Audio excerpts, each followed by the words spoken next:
तू बाबा केहू के आइल जरूरी बा कदम बढ़ा के रोका तारू ऐसन का मजबूरी बा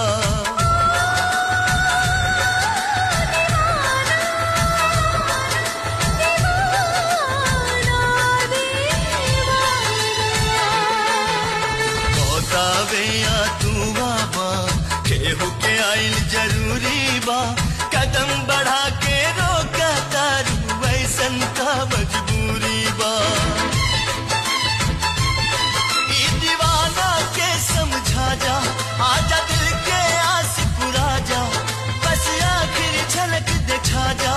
आजा दिल के प्यास बुझा जा नाता